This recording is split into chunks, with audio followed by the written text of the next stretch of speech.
I spent 23 years being my widowed mother's sole emotional support.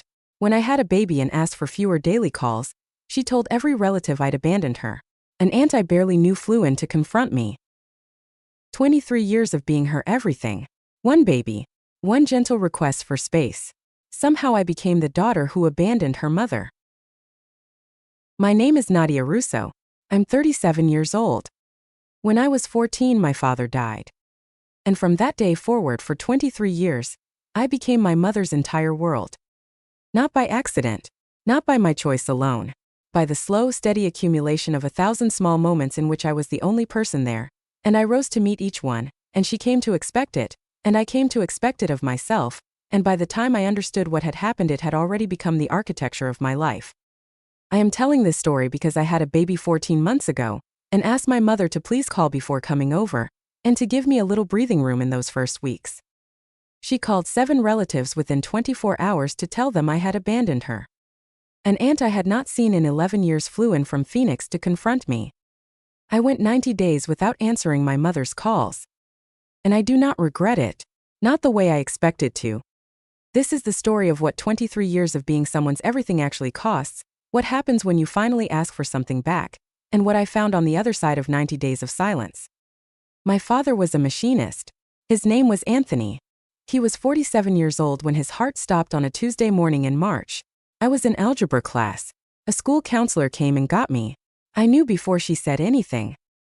He was warm and steady and funny in the way that certain men are funny, quietly with timing without ever trying too hard. He was the one who cooked Sunday dinners. He was the one who drove me to swim practice at 5:30 in the morning without complaint. He was the one who balanced my mother. My mother, Helen, is a person who requires balancing. She is not malicious. I want to be clear about that from the beginning because I think it is the most important and most difficult thing to hold on to in this story. She is not a cruel woman. She is an anxious, emotionally dependent woman who was handed a grief she was not equipped to carry, at an age when rebuilding was still possible, and who chose instead, not consciously, not deliberately, to collapse into the nearest available structure. The nearest available structure was me. I was 14. I did not know what was happening. I only knew that my mother needed me and that I was there, and that being the one who showed up felt like the only useful thing in a season when everything else felt useless. I kept doing it for 23 years. The pattern established itself in the months after my father's funeral. My mother stopped doing the things she had always done: grocery shopping, managing the household finances, calling her own friends, driving herself to appointments. She turned toward me for all of it. I was a 14-year-old and I was grocery shopping after school, and calling the insurance company and making sure the bills were paid. My aunts and my grandmother helped where they could, but they had their own lives and their visits were temporary. I was permanent. I was there. I am not describing this as victimhood. I want to be careful about that. I made choices. Not as a 14-year-old. A 14-year-old cannot meaningfully choose not to take care of a grieving parent when there is no one else. But later, as I grew older and the pattern had already calcified into something I simply accepted as the shape of my life. In college, I chose to come home on weekends. In graduate school, I chose to stay in Minnesota. When the fellowship in Boston was offered to me, a prestigious, fully funded research fellowship that my advisor said was a once-in-a-decade opportunity, I chose to decline it. When the job offer came from a firm in Seattle 4 years later, I declined that too. I want to stay with the fellowship for a moment because I think it represents something important that I did not allow myself to grieve at the time. I had spent 5 years in graduate school developing a research focus in environmental policy. The fellowship was with a National Research Institute in Boston.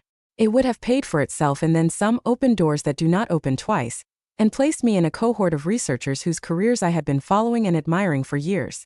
My advisor, a woman I respected enormously and who did not give praise easily, told me she thought I was making a mistake. She told me that opportunities like this one were not replenishable. That the work I could do in that year was work I could not do in any other year. That the geographical distance was temporary, and that my mother was a functioning adult who had other resources. I listened to all of that. I thanked her. I called my mother that evening to check in. My mother was in the middle of an anxiety episode that had been building for several weeks. She was having difficulty sleeping. She was convinced something was wrong with her health, though her doctor had found nothing. She called me every morning at 7 and every evening after dinner and some afternoons in between. The idea of being in Boston, 1 flight away, 5 hours by air, 12 by car, produced in me a specific physical sensation that I can only describe as dread wearing the costume of responsibility. I declined the fellowship. I told my advisor something about family circumstances. She nodded in the way that people nod when they understand more than you have said. She was kind about it. I was grateful she was kind about it because if she had pressed me, I think I would have cried in a way I was not prepared to. I did not cry on my own either. I was good at not grieving my own losses. I had been practicing since I was 14. Each decision felt reasonable in isolation. Each one had a specific justification rooted in my mother's current state, her current level of need, the particular crisis or fragility that happened to be present that season. Taken individually, each was defensible. Taken together across 18 years of adult choices, they formed a portrait I could not look at directly because looking at it directly meant acknowledging what I had traded. What I could not see inside each of those individual decisions was the cumulative shape they were making. What I did not fully understand until James sat across from me at dinner one evening and said it clearly and with a gentleness that made it land instead of sting, was that I had spent my entire adult life managing my mother's anxiety about being alone by ensuring that I was never truly gone. "You haven't actually left home yet," he said. "You've been 20 miles away for 15 years and you haven't left." I wanted to argue with him. I had good arguments prepared. I had been arguing against this observation in my own head for years. But something in his delivery, the way he said it without accusation, just as a thing he had noticed and wanted me to know he saw, meant the arguments did not arrive. They sat in my chest and used. He was right. The calls from my mother came every day. Usually in the morning before I left for work. Sometimes again at lunch. Almost always in the evening. Long calls, the kind that meandered and looped and never had a clean ending point. She would arrive at something that sounded like a conclusion and then introduce a new thread, and I would follow it because not following it felt like abandonment, and 40 minutes would pass and then 50 and James would be sitting on the other side of the couch waiting for the life we were supposed to be living together to resume. I developed a system over the years, the way you develop systems for things that happen every day.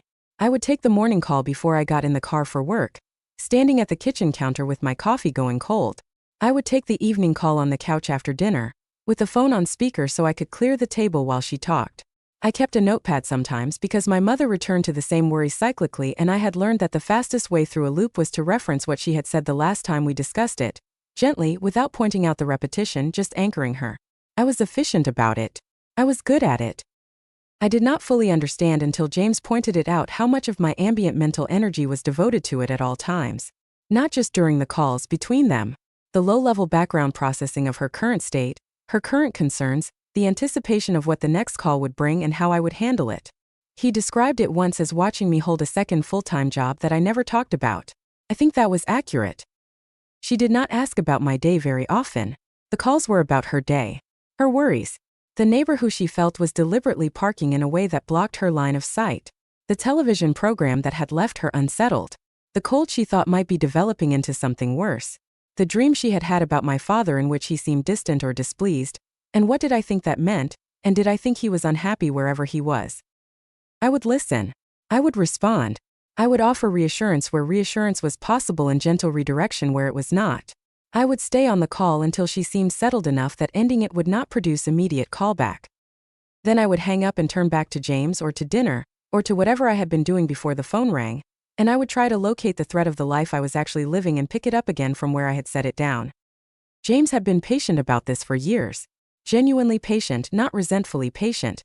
He understood where it came from, understood my mother's history, never made me feel guilty for the time I gave her. But he was honest with me. He told me that he had started feeling like a secondary presence in his own marriage, that the person he had built a life with was consistently less available to their shared life than she was to her mother, that this was not something he was willing to accept indefinitely. He did not say it as a threat. He said it as a truth he needed me to have. I worked with a therapist for the first time in my life during the year before we decided to have a child. I had resisted therapy for most of my adult life, not because I did not believe in it, but because sitting in a room and examining what my relationship with my mother looked like felt like a betrayal I was not ready for. What I found instead, once I finally sat down with someone and started talking, was not betrayal. It was recognition. The particular, relieving, quietly devastating recognition of having something you have known for a long time finally named out loud by someone who could hold it without judgment. My therapist used the word enmeshment. I looked it up when I got home. I read about it for 2 hours. I cried once briefly, And then I felt something else that I struggled to name for weeks until I understood it was grief for the years I had spent inside a dynamic I could not see clearly because I had been living inside it since I was 14 years old. I did not stop calling my mother. I did not withdraw suddenly or dramatically, but I began, slowly and imperfectly, to make different choices. To end calls at 30 minutes instead of letting them run until her natural conclusion. To decline the Sunday dinners that had become weekly obligations, and offer every other Sunday instead. To stay on the phone when she looped back to a worry she had already expressed rather than following every new thread she introduced. She noticed. She called it distance. She said I seemed different. She asked if James had said something to turn me against her. I told her no. I told her I was fine. I told her I loved her. I was not lying. All of those things were true simultaneously. When I became pregnant, something in me opened that I had not expected. A kind of fierce, quiet clarity about what I wanted my child's life to look like. What I wanted my child to understand about love and presence, and the way families are supposed to work. I had spent my life receiving a version of love that was actually a need dressed in love's clothing. A need so consuming that it had organized my entire trajectory around meeting it. I did not want that for Clara. And I did not want to perpetuate it, to raise her inside a house where her mother was still, at 34, 35, 36, answering for her own mother's emotional survival. Helen was initially joyful about the pregnancy. She called more, which I had not thought possible. She had opinions about everything: the name Nadia had chosen, the nursery she was designing, the pediatrician she selected, the birthing plan she had developed with her doctor. The opinions were delivered as concern, which made them difficult to address directly, because you cannot argue with concern without sounding like you are arguing against someone caring about you. Clara is a fine name, she told me. I just think something more classic would serve her better professionally. Eleanor, maybe. Or Anne. Those names age well. We're naming her Clara, Mom. Of course. It's your choice. I just worry about things like that. You know how I am. I did know how she was. That was the thing. I knew exactly how she was, which meant I also knew that every expression of concern contained within it an expectation that I would adjust my behavior in response to the concern. The concern was not free-floating. It was directional. It always pointed toward a change she wanted me to make. The calls became 4 and 5 times a day in the 3rd trimester. I was large and uncomfortable and working full-time and trying to prepare a home for a new person, and my phone rang constantly. I answered most of the calls. I should have started drawing limits sooner. I did not, because I was tired and because drawing limits with my mother had always cost more energy than it saved, and because I told myself the intensity was temporary. Once the baby arrived, once we settled into a routine, once my mother saw that everything was fine, the calls would normalize. They did not normalize. They escalated. She arrived at the hospital during my labor. We had not told her we were going in. James had called his own parents, who lived in Rochester and who came quietly and sat in the waiting room without calling or texting every 15 minutes, as we had asked. My mother had called me 7 times during the early stages of labor, calls I had not answered because I was in active labor, and when she did not reach me she had called the hospital directly, gotten my room number from a well-meaning administrator, and arrived. A labor and delivery nurse found her in the hallway outside my room, and asked her to please wait in the lobby. She told the nurse she was the mother of the patient. The nurse, politely and firmly, asked her again. When Clara was born, when she was cleaned and wrapped and placed in my arms and I was looking at her for the first time, the particular looking you do in those first minutes that is not like any other kind of looking, James was there. His parents came in briefly to meet her. It was the right amount of people. My mother came in and held Clara for 40 minutes and cried and said she was the most beautiful baby she had ever seen and told me I had done a wonderful job and talked about my father, and how he would have loved her and told me the name was growing on her, which was the most she was willing to say. It should have been a good moment. Mostly it was. But I also noticed somewhere underneath the good moment that I was already managing, already tracking her emotional state, already anticipating the next request, the next loop, the next need I would be expected to meet. Already, 8 hours after giving birth, orienting myself around my mother's experience of the day rather than my own. That noticing did not leave me. It sharpened over the days that followed.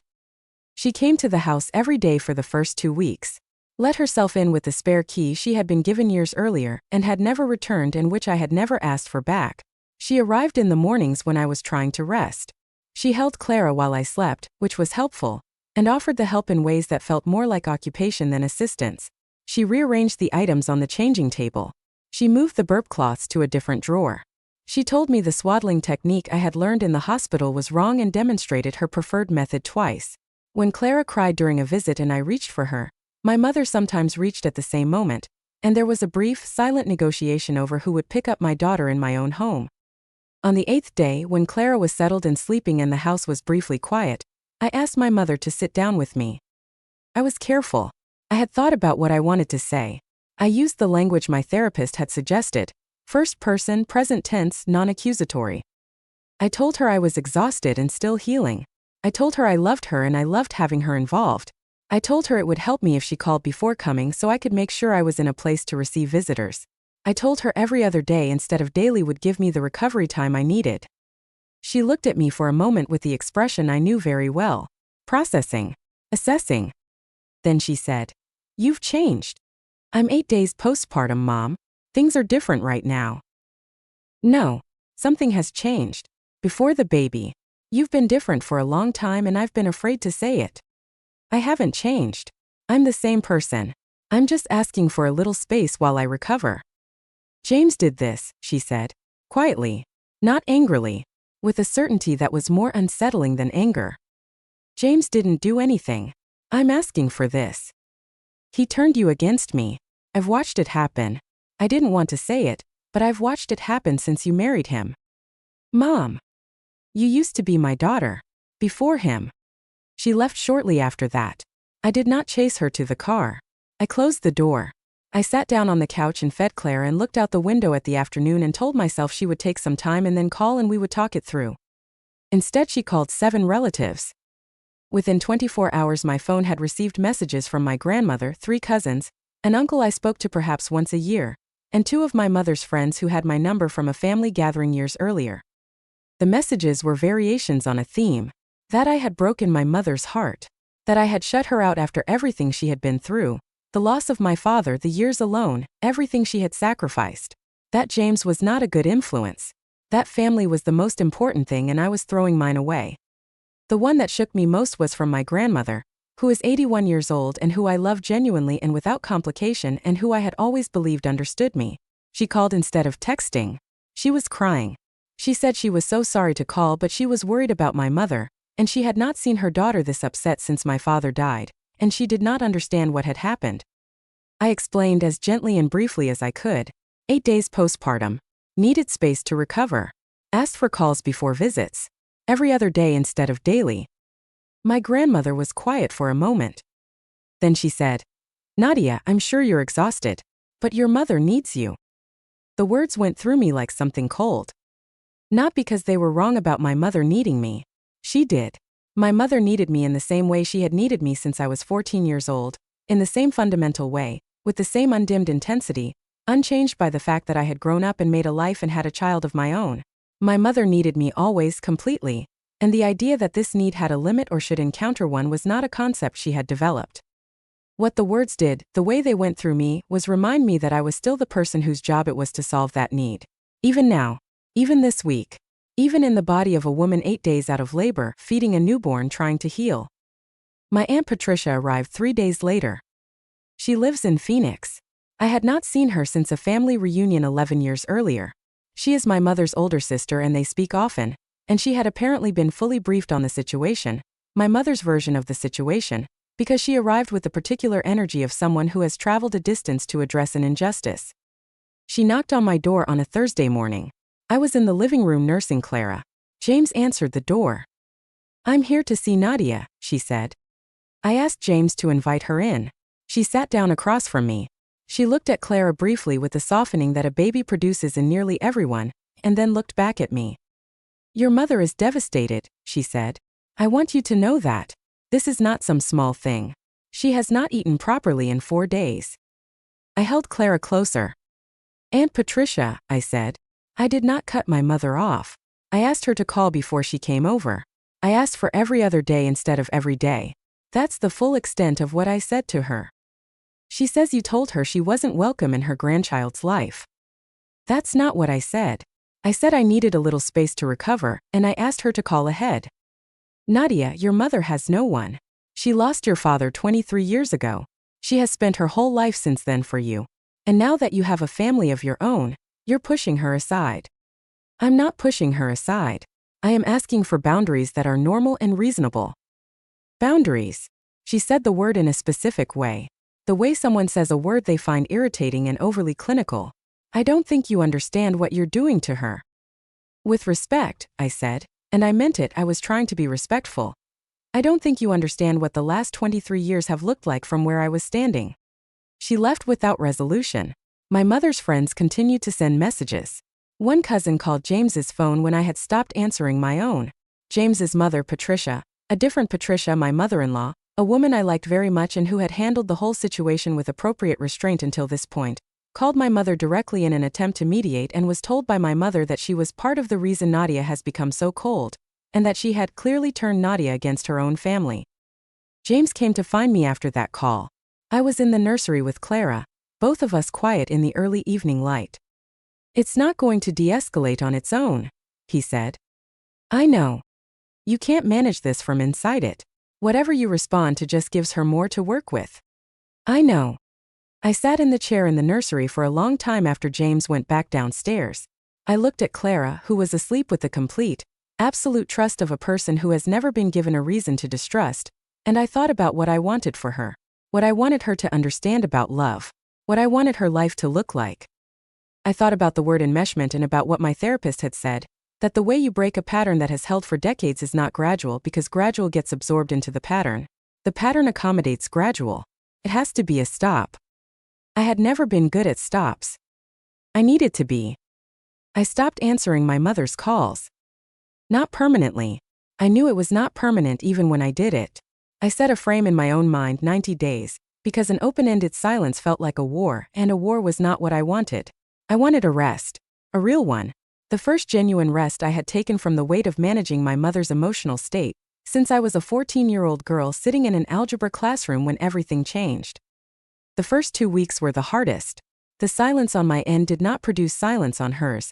The calls continued, the messages continued, the relatives continued. My phone accumulated a weight of unread messages and unanswered calls that I did not open. I knew they were there. I did not need to read each one to know the shape of what they contained. The guilt arrived immediately and stayed.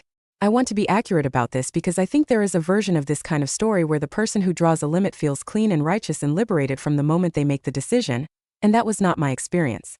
The guilt was constant and specific and came with my mother's face attached to it. I knew she was sitting in her house calling a phone that was not being answered. I knew what that felt like to her, or I thought I knew and I could not be sure, and the uncertainty made it worse in some ways. I did not try to argue myself out of the guilt. My therapist had told me not to. She said that the guilt was real and that what I was doing was also real and right, and that these two things could be true simultaneously, and that trying to eliminate the guilt by convincing myself I had nothing to feel guilty about was both dishonest and unnecessary. I could feel the guilt and do the thing anyway.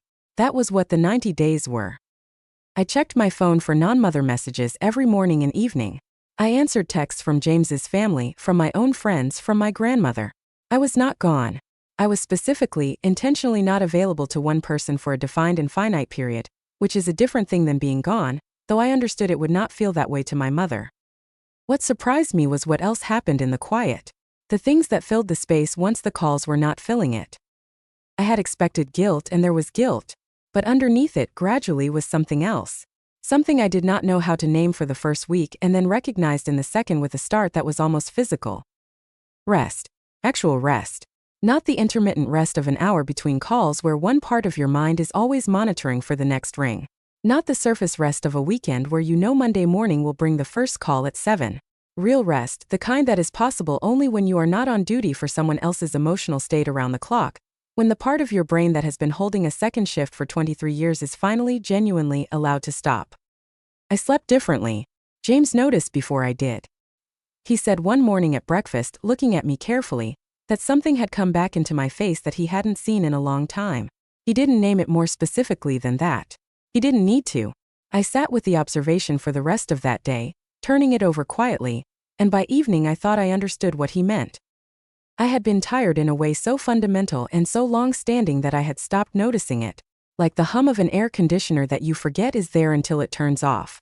When it turned off, the silence was enormous. My therapist and I spoke every week throughout the 90 days. She reminded me carefully and repeatedly what I was doing and why. She reminded me that love and enmeshment are not the same thing, that choosing to be present to your own life is not abandonment, that a mother who responds to her adult daughter's request for a little postpartum space by mobilizing 7 relatives is not simply expressing need.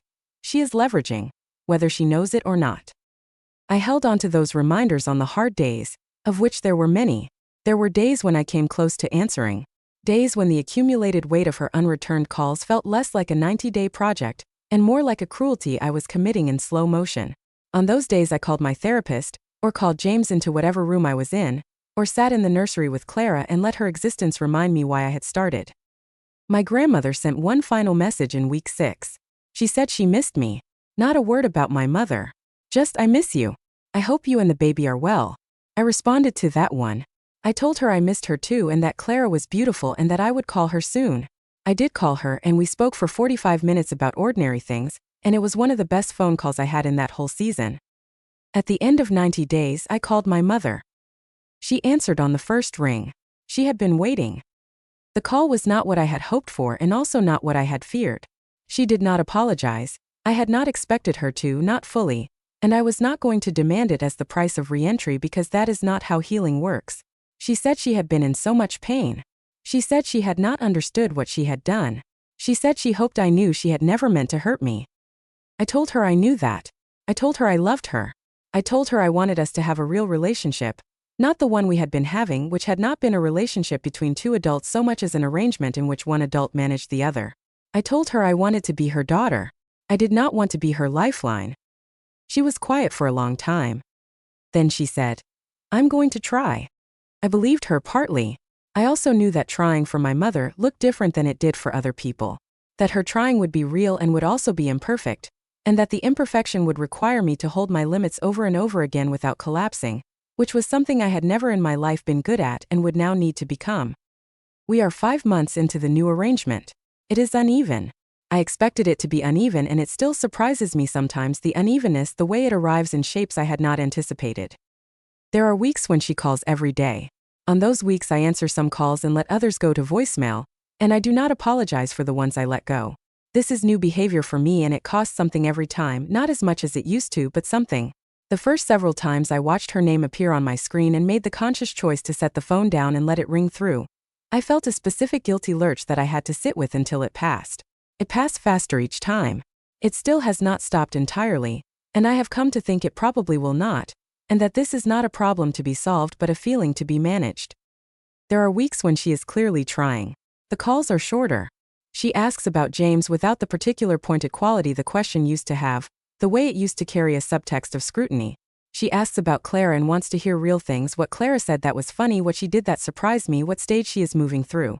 She told me recently about a neighbor who has started inviting her to a weekly card game, and the way she talked about it, with a self-consciousness about enjoying something that had nothing to do with me, was the closest thing to hope I have felt about her in years. There are moments when I catch a glimpse of who she might have been, who she might still become. A woman with her own pleasures and her own connections and her own small daily life that does not require a daughter's constant attendance to feel bearable. I do not know yet if that woman is available to her. I know she was available once before my father died, and that grief of sufficient force can close off versions of yourself that might otherwise have opened. I know it is not too late. She is 67, not 90. The window has not closed. I am holding that possibility gently. I am not banking on it, but I am holding it. Those moments of glimpsing her, the card game, the warmer calls, the stories she tells about herself that are funny rather than anxious, those moments are enough to keep me at the table. Enough to continue showing up in the particular way I am now able to show up, which is present and loving and boundaried in ways I am still learning to maintain without apology. Clara is 14 months old. She is walking now, unsteadily, with the specific reckless optimism of a person who has not yet fully understood the concept of falling. She goes down and gets back up without drama, without requiring anyone to tell her it's okay.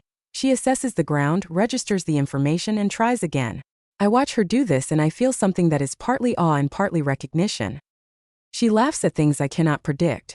She has a particular thing she does when she sees James come home from work. She stops whatever she is doing, turns toward the door, and speeds up her unsteady walk in his direction with her arms slightly lifted, the posture of someone who expects to be caught. He always catches her. She has never once arrived at his arms and not been caught.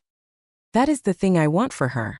To move through the world at full speed toward the people she loves, in the full expectation of being caught. She reaches for me when I walk into a room, reaches, not clings, in a way that makes me understand viscerally and in my whole body what it means to be someone's safe base. To be reached for, chosen, moved toward. Not clutched.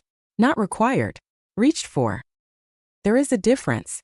I know the difference now in a way I did not know it before. I am grateful for knowing it even at the cost of the knowing. I am 37 years old, and for the first time in my adult life, I am living in a way that does not have my mother's emotional state as its primary organizing principle. I want to name what that actually feels like because I think it is worth naming. It does not feel triumphant.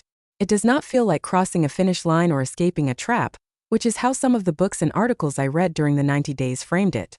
It feels quieter than that and more complicated, and I think the complicated part is important to acknowledge. It feels like living in a house that has been rearranged. Things are in different places. I keep reaching for the furniture I knew by feel and finding empty air, and then finding the thing I was reaching for somewhere new, somewhere I put it deliberately, and deliberately is better than by default, but unfamiliar is unfamiliar and I am still mapping it. The things I am reaching for.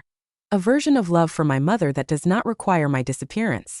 A marriage in which I am fully present because I have not already given away the part of me that presence requires. A daughter who grows up knowing that love has a shape, and the shape is not a person pouring themselves out until empty. A self, my own self, that I have not mortgaged entirely to someone else's need. I am finding these things. Slowly. Imperfectly. With a lot of help from James and from my therapist, and from the specific wordless clarity that comes from sitting in a quiet room holding a baby who reaches for me, and whose reaching is not a clutch but a greeting. I do not know what the relationship with my mother becomes from here. I know what I want it to be, a genuine one with two actual people in it, neither of whom is organized entirely around the other's survival. I do not know if she is capable of that. I think she might be, in the right conditions with the right support. I think there is a version of Helen, a real and possible version, not a fantasy, who could find other sources of meaning and connection and daily presence in her life, and that version would free both of us. I am waiting to see which version keeps showing up. To anyone listening who recognizes this story, who has spent years being the emotional lifeline for a parent who never fully rebuilt themselves, who has organized a career and a geography and a daily life around the question of what their choices will do to someone else, I want to say something specific and true. You are allowed to be a person, not just a function, not just a source of reassurance and availability, a person with your own exhaustion and your own needs and your own life that does not exist solely to buffer another person's grief. Loving your mother is not the same as owning her loneliness. Being her child does not make you responsible for her entire emotional survival. And asking for space when you have just given birth is not abandonment. Whatever voice has been telling you otherwise, whether it is hers or whether it is the version of hers that lives inside your own head by now, that voice is not the truth. The truth is that you can love someone completely and still ask them to let you breathe. I know this now. I am learning to live it, one ordinary day at a time, which is the only way anyone ever learns anything that actually changes them. Have you ever been the child who became the parent? Have you ever organized your entire life around someone else's need to not be alone? Have you ever asked for one small thing and been called selfish for it? Share your experience in the comments. Because the daughters who gave everything are not obligated to give infinitely more. And the 90 days of silence that saved my life might be the thing that saves the relationship too. If you believe that a daughter who spent 23 years being her mother's everything is allowed to ask for space when she has a newborn, hit that like button and subscribe. Because setting a limit is not abandonment. And the people who call it that are usually the ones who have never had to live inside one. #I wash her everything for 20 years.